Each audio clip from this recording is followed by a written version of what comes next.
দেখেন, বর্তমান সরকার স্পোর্টস ডিপ্লোমেসিকে সর্বোচ্চ গুরুত্ব দিচ্ছে।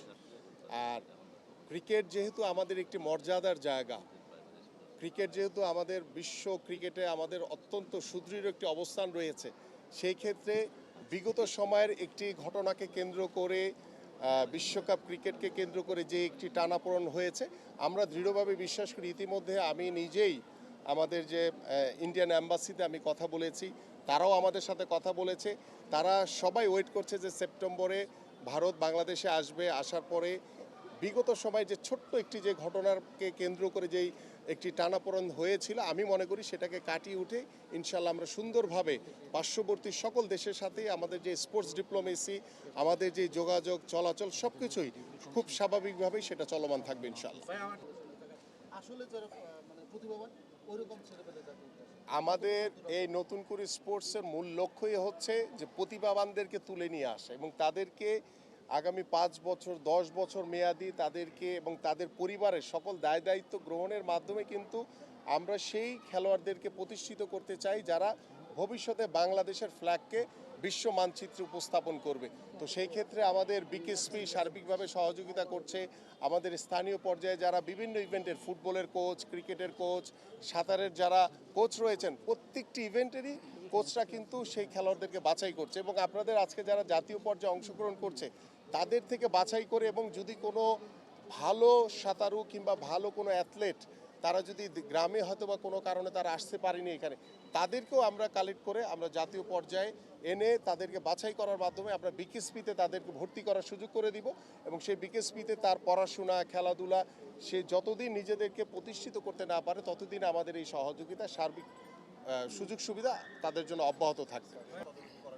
আমাদের ইতিমধ্যে আমাদের যুব ক্রীড়া মন্ত্রণালয়, আমাদের ক্রীড়া পরিদপ্তর থেকে আমাদের কমিটি না শুধু, আমাদের একটি নির্দেশিকাও তৈরি করা হয়েছে এবং সেই নির্দেশিকার ভিতরে সার্বিকভাবে সব কিছু দেওয়া আছে এখানে, যে আমরা ইউনিয়ন পর্যায় থেকে, আমাদের উপজেলা পর্যায় থেকে, আমরা জেলা পর্যায় থেকে, বিভাগ থেকে জাতীয় পর্যায়ে কিভাবে অংশগ্রহণ করবে এবং কিভাবে খেলোয়াড় বাছাই করা হবে এবং কিভাবে আমরা প্রতিভাবান খেলোয়াড়দেরকে বাছাই করব, টোটাল বিষয়গুলো এই নির্দেশিকার ভিতরে রয়েছে। যেহেতু এটি আমাদের জাতীয় প্রোগ্রাম, সরকারি প্রোগ্রাম, তো আমরা একদম নির্দেশিকা মানে নির্দেশনার মোতাবেকই আমরা এই কার্যক্রমগুলো ইনশাল্লাহ শেষ করব। ধন্যবাদ। কোনো প্রকার স্বজনপ্রীতি হওয়ার কোনো সুযোগ নাই। যদি হয় আমাদের কাছে, যদি আমার কাছে আসে, তার বিরুদ্ধে তাৎক্ষণিকভাবে ব্যবস্থা নিই। আমাদের 8টির সাথে আরও 2টি ইভেন্ট বাড়ছে, সেটি হচ্ছে একটি ভলিবল, আরেকটি হচ্ছে টেবিল টেনিস। তো এই 10টি ইভেন্ট নিয়ে ইনশাল্লাহ দ্বিতীয় আসর শুরু হবে। আমরা পর্যায়ক্রমে আরও অন্যান্য স্পোর্টস যেগুলোতে আমাদের সাবকন্টিনেন্টে কিংবা আমাদের এশিয়ান গেমস কিংবা অলিম্পিকের মতো আসরে যেগুলোতে আমাদের পদক পাওয়ার সম্ভাবনা বেশি রয়েছে, সেই ইভেন্টগুলোকে আমরা প্রথমত ইন্ট্রোডিউস করতে চাই। পর্যায়ক্রমে আমাদের এই নতুন করে স্পোর্টসে আরও অন্যান্য ইভেন্টগুলো ইনশাল্লাহ আমরা সংযোজন করব। আমাদের জেলা কমিটির ম্যাক্সিমামগুলো হয়ে গেছে, আমাদের কিছু কমিটি বাকি আছে, সেটা আমরা ওই 3 মাস ধরেই আমরা এই কার্যক্রমগুলো শেষ করব ইনশাল্লাহ। আমরা ইতিমধ্যে সিদ্ধান্ত নিয়েছি, আমাদের মাননীয় প্রধানমন্ত্রী ইতিমধ্যে আমাকে নির্দেশনা দিয়েছেন যে আমাদের যে 22টি জেলায় আমাদের সুইমিং পুল রয়েছে, তাও আমি বলবো যে আপ টু দ্য মার্ক না, জরাজীর্ণ অবস্থায় রয়েছে, সেগুলোকে সচল করা, পাশাপাশি আমাদের 64টি জেলায় আমরা সুইমিং পুল নির্মাণ করার ইতিমধ্যে একটি প্রকল্প গ্রহণ করেছি।